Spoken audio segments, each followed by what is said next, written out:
যে রাত মরবেন ওই রাতে যদি সন্ধ্যায় মরেন তো পরের দিন যদি ফজরের পরেও জানাজা হয় ওই একটা রাত তো আপনার ঘরের ভিতরে রাখতো না বেটা। ওই নাফরমান সন্তানের জন্য যারা হারাম খাইলেন, ভুল করলেন, ভুল সুদ খাইলেন, ভুল করলেন, কিস্তি নিলেন, ভুল করলেন, নর্তকী দেখার জন্য যারা ঘরে টেলিভিশন রাখলেন, এই মুসলমান ভুল করলা, ভুল করলা, ভুল করলা। তুমি আহাম্মক, তোমার জিফু তো আহাম্মক, তোমার গোটা ফ্যামিলি আহাম্মক। তুমি পরিবার মিল্লা, ঐক্যবদ্ধ ভাবে সবাই মিল্লা আগুনের ব্যবস্থা করলা। হ্যাঁ, শেষ কথা, খামখেয়ালি করেন না, আখেরাত নিয়ে খামখেয়ালি করবেন না। হ্যাঁ কয় তো বুঝি তো আমরার লেগেই তো কয়, ও কিতা করমু কইলে মানলে তো ভালাই হইতো, ফাঁক না আলাপ করে। হ্যাঁ এমনি মাশাআল্লাহ বন খায়, বিড়ি খায়, গপ মারে, এখনো 10 গ্রামে ফেঁস লাগাইলে উনি 1 নম্বর। হ্যাঁ গপ মারণের ক্ষেত্রে কোনো কমতি নাই, বুঝেন নাই কথা? ফালতু কথা বলার ক্ষেত্রে কমতি নাই। আখেরাতের কথা বললে কয় তো বুঝি তো, হ্যাঁ আসলে তো মানলে ভালো হইতো, কিতা করতাম, আসলে এই বয়স নাই, ও এই বয়স নাই, শুধু চা দোয়ানে বিড়ি খানার বয়স হয়ে গেছে। বিড়ির কোনো কি হয় না, বুড়া হয় না। আরে সুবহানাল্লাহ, এটা কি জিনিস আল্লাহ দিল এবারে, কে বুঝাই দিল? মিয়ারে বাঁকা হইয়া গেছে, বাঁকা এমনি অর্ধেক বাঁকা হইয়া গেছে, কিন্তু এই জিনিস খাইতে আছে। আজকে ছেড়ে দেন, যেই সমস্ত চাচা বাবা এখানে আছেন বিড়ি সিগারেট অভ্যস্ত, আজকে আজকে রাতে এখন দোয়া হবে, এই দোয়ার মধ্যে তওবা করেন, মাওলা যা ছেড়ে দিলাম মাওলা। বলেন ইনশাআল্লাহ, বলেন ইনশাআল্লাহ। আল্লাহ তৌফিক দান করে।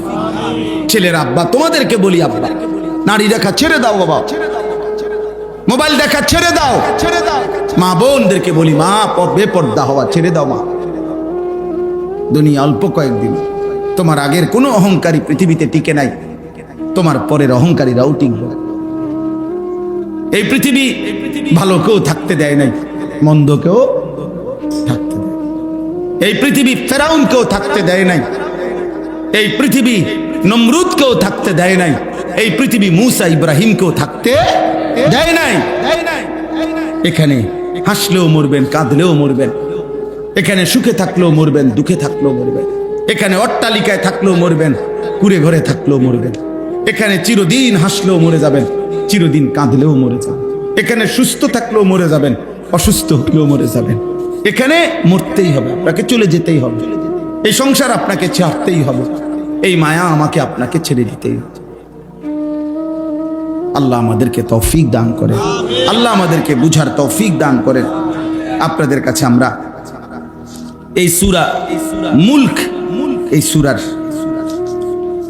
এই আয়াতগুলো আমি পড়ছি, এবার দেখেন আল্লাহ তাআলা বলেন, এই শেষ, এটা তরজমা বললেই শেষ, হুয়াল্লাযী জাআলা লাকুমুল আরদা দালুলান। একটু শেষ মনোযোগ দিয়ে আল্লাহ তাআলা বলেন, আল্লাহই তোমাদের জন্য এই পৃথিবীটার, এই জমিনটা, এই মাটিটা পুরাটা তোমাদের অধীন করে দিয়েছে। আল্লাহ বলেন তোমাদের অধীনস্থ। জালুল শব্দের অর্থ হলো তোমাদের ব্যবহারের উপযোগী। আল্লাহ বলেন এটা আমি করে দিয়েছি, আমি করে দিয়েছি। কেমনে রাখলে মাটি, এটা কি দিয়া কেমনে রাখলে আমাদের আমাদের ঘর হইতে পারত, বিল্ডিং, দালান, আমাদের ক্ষেত, ফসল, হ্যাঁ এগুলো আমরা যদি বুঝ করতে দিত আমরা পারতাম? আল্লাহ বলে এটা আমি করে দিয়েছি, আমি করে দিয়েছি। এমন এমন বানাই নাই যে পানির মতো, তাইলে তোমার মাটি হইল কেমনে? আবার এমন নরম ফোমের মতো বানাই নাই, তাহলে যদি পাও ডাইবা যাইতো তো তুমি দাঁড়াইতা কেমনে? এমন পাথরের মতো শক্ত বানাই নাই, যদি পাথরের মতো শক্তই বানাইতাম তো তোমার ফসল ফলতো কেমনে? তোমার বীজ দানা ভিতরে যাইতো কেমনে? তোমার ভবনের দালান উঠতো কেমনে? তোমার ঘরের পিলার, ঘরের খুঁটি, ঘরের পালা গাঁথতো কেমনে? আল্লাহ বলেন তোমার ঘর, তোমার পরিবার, তোমার আহার, খাদ্য, ফসল, ফুল সবকিছু যেন সঠিকভাবে হইতে পারে, এই পূর্ণাঙ্গ ব্যবস্থাপনা দিয়েই, উপযোগী করেই এই জমিন আমি তোমার অধীনস্থ করে দিয়েছি। আমি করেছি। আলাম নাজালিল আরদা মিহাদা, আল্লাহ বলে দেখো না বান্দা, নিচের দিকে দেখো, জমিন আমি কি তোমার জন্য বিছিয়ে দেই নাই? বলে না দিয়েছেন। ওয়াল জিবালা আওতাদা, আল্লাহ বলে বলো না বান্দা, পাহাড়গুলোকে আমি কি পেরেগের মতো তোমাদের জন্য স্থাপন করি নাই? করেছেন। ওয়া খালাকনাকুম আজওয়াজা, আমি কি তোমাদেরকে জোড়ায় জোড়ায় নারী পুরুষে সৃষ্টি করি নাই? ওয়া জাআলনা নাওমাকুম সুবাতা, সারা দিনের ক্লান্তির পরে দুই চোখের ঘুম আমি কি দেই নাই? ওয়া জাআলনাল লাইলা লিবাসা, রাত্রিটাকে অন্ধকারের চাদর দিয়ে কালো করে ঢেকে দেই নাই? আমি কি দেই নাই? ওয়া জাআলনান নাহারা মাআশা, দিনটাকে আলোকিত করে উপার্জনের জন্য আলোকিত পরিবেশ আমি কি করে দেই নাই? ওয়া বানাইনা ফাওকাকুম সাবআন শিদাদা, মাথার উপরে 7টা আসমান আমি কি বানাই নাই? ওয়া জাআলনা সিরাজাও ওয়াহাজা, আলোকিত একটা সূর্য আমি কি তোমাদের জন্য উদিত করি নাই? ওয়া আনজালনা মিনাল মুসিরাতি মাআন সাজ্জাজা, আল্লাহ বলে বলো না বান্দা, আমি কি আসমান থেকে অঝোর ধারায় বৃষ্টি নামাই নাই? লিনুখরিজা বিহি হাব্বান ওয়া নাবাতা, আমি কি জমিন থেকে ক্ষেত ফসল ফুল ফল উৎপন্ন করি নাই? আল্লাহ এবার যদি বলে বান্দা, এত কিছুর বিনিময়ে আমি বুঝি একটা সেজদা পাবো না? এই নাফরমান, আজকের সারা দিনে একটা ওয়াক্ত নামাজ পড়লা না যারা, হে নাফরমান, তুমি যদি মানুষের বাচ্চা হও, তোর রক্ত যদি মুসলমানের রক্ত থাকে, তুই যদি কোনো মায়ের দুধ পান করিস ইমানদারের, আজকে সেজদা দিস বেটা, আজকে সেজদা দিস নাফরমান বেটা। এত বড় বেহায়া, এত বড় নিকৃষ্ট বেহায়া কেমনে হয় বেটা? যে মালিক এত কিছু দিয়ে সাজাইলেন, সে মালিক বলে বান্দা, এত কিছু দিয়ে একটা সেজদাও পাবো না? কথা বলে না? বলো আব্বা, বলো। আজকের নওজোয়ান ছেলে তোমরা বলো আব্বা, যে নামাজ পড়বো ইনশাআল্লাহ, ফজরের নামাজ পড়বো ইনশাআল্লাহ। এই নাপাক জিন্দেগি নিয়ে মরে যাও না। নারী দেখতে দেখতে, ছবি দেখতে দেখতে, মোবাইলে অস্থির দৃশ্য দেখলে শরীর নাপাক হয়, তোমার অজান্তেও বীর্যপাত হয়। মানুষের বীর্যপাত দুই ভাবে হয়, একটা হলো সে বুঝে তার বীর্য বের হয়েছে, আর একটা হলো সে বুঝে না। হারাম দৃশ্য দেখলে, হারাম কল্পনা করলে, হারাম নারীর সাথে চলাফেরা করলে তার বীর্যপাত হয়। আর বীর্য হলো গাঢ় নাপাক, যার দ্বারা যা বের হওয়ার পরে গোসল ফরজ হয়, ফরজ গোসল না করলে শেষ পাক হয় না। আমি খোলামেলা বললাম, আমার অনেক ছেলে তোমরা তোমার করে আব্বা, বাপ, চাচা, দাদার সামনে বুঝাবার জন্য বললাম। তাইলে এই নারী, ছবি, নাটক, সিনেমা, অস্থির দৃশ্য দেখলে শরীর থেকে হারাম বীর্যপাত হয় তোমার অজান্তেই। এই নাপাক নাফরমান এই অবস্থায় যদি ঘুমাইলা, আর যদি ঘুম না ভাঙে, আর যদি চোখ না মেলে। আমাদের এক হুজুর ছিল ওস্তাদ, ওই তো তুইও আমারে দেখতে পারিস না, আমিও তোরে দেখতে পারি না, যা সমান সমান। তাইলে এটা কোনো বিষয় না। আল্লাহর কথা মনোযোগ দিয়ে শুনতে হবে, দিল দিয়ে, দিল দিয়ে। আমি যেই সূরাটি পড়েছি, এই সূরাটার নাম হলো সূরা মুলক। কোরআনুল কারীমের 29 নম্বর পারা 67 নম্বর সূরা। এই সূরার 4টি আয়াত পড়ছি, 15, 16, 17, 18। ইনশাআল্লাহ এই 4টি আয়াতকে সামনে রেখে আমরা সামান্য কিছু কথা আরোচ করব। ওই ছেলে, ওই বেয়াদব, এই বেটা, বাইরে বেটা, যা, ফালতু কোথাকার। হ্যাঁ, মনে করছে কিছু কইতো না হুজুরে। যাও বেটা, তোমার মতো শ্রোতা লাগবে না বেটা।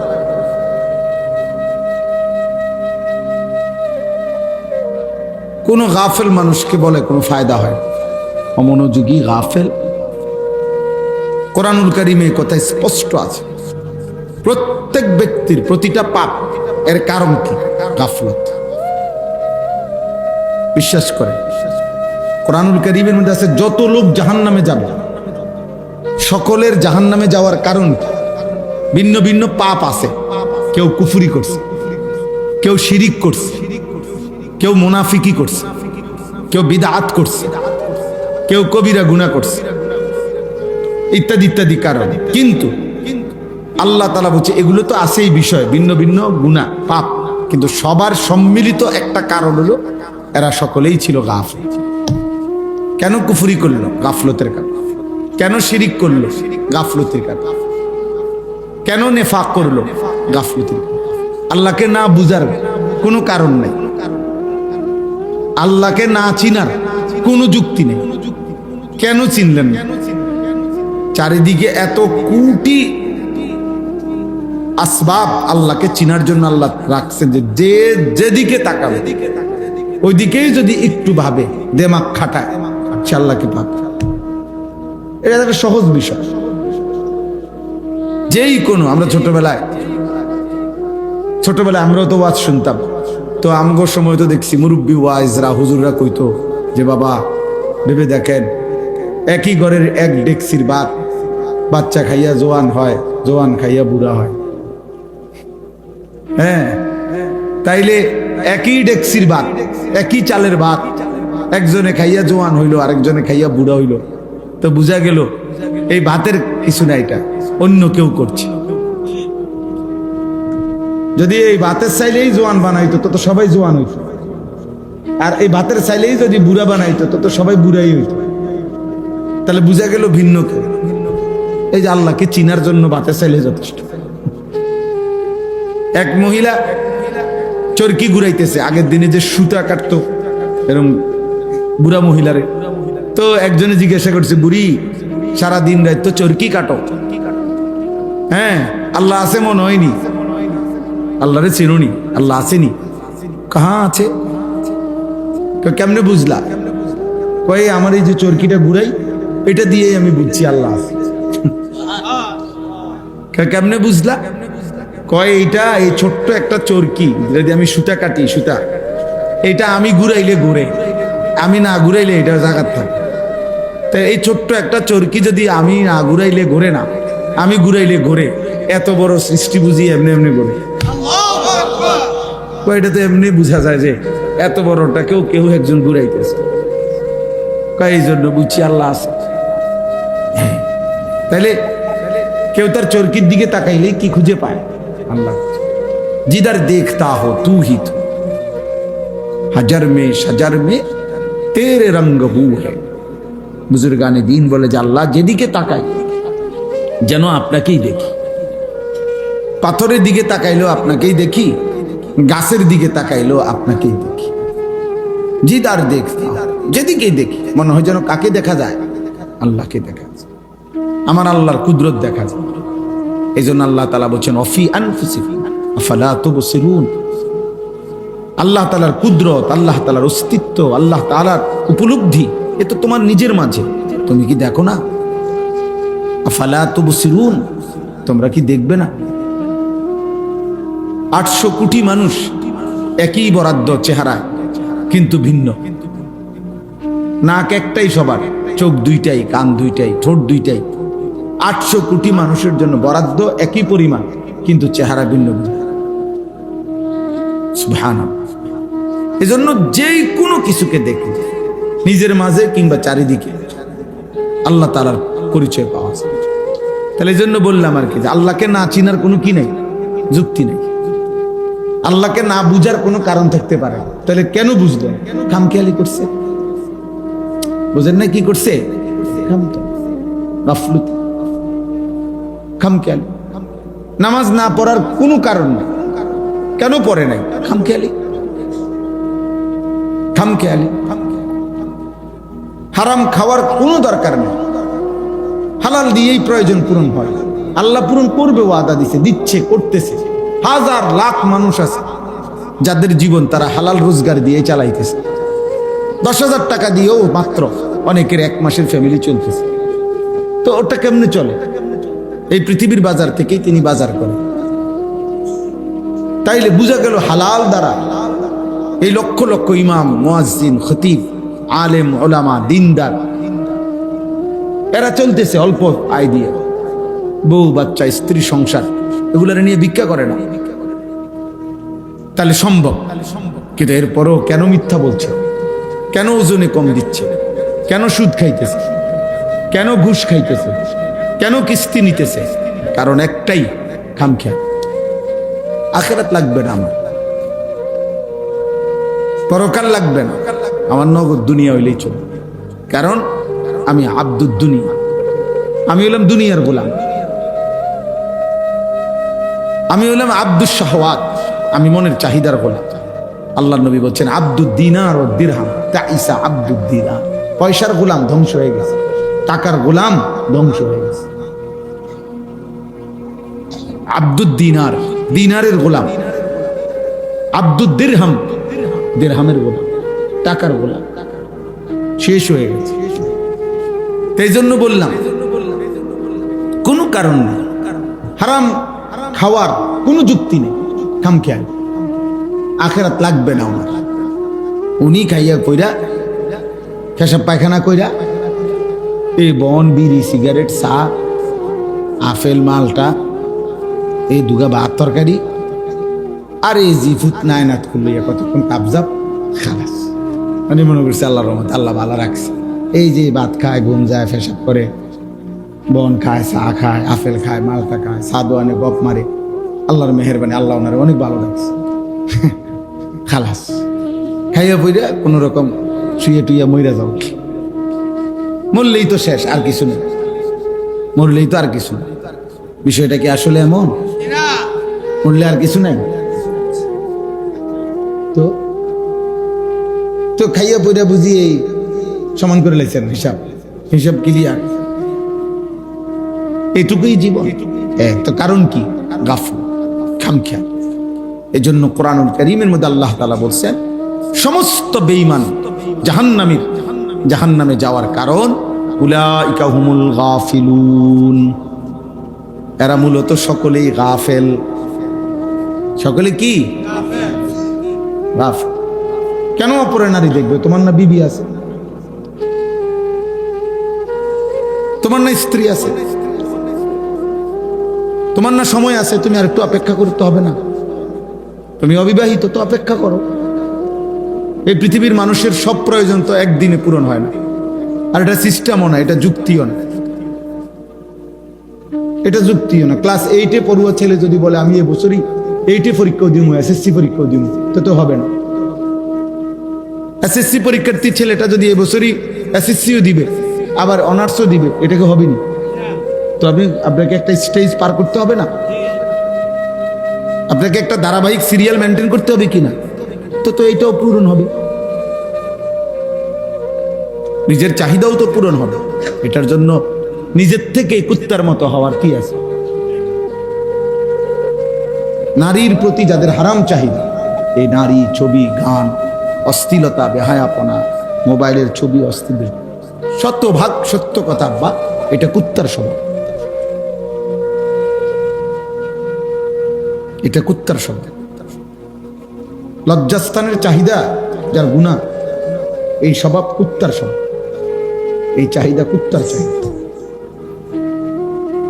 এই পৃথিবীতে সবচেয়ে বেশি এই শাহওয়াতের আসক্তি, যার কারণে কুকুরেরই স্বভাব যে একেবারেই খোলা রাস্তার পাশে মানুষের সামনে লজ্জাস্থানের চাহিদা পূরণ করার জন্য বিশ্রীভাবে আরেক কুকুরের পিঠে ওঠে,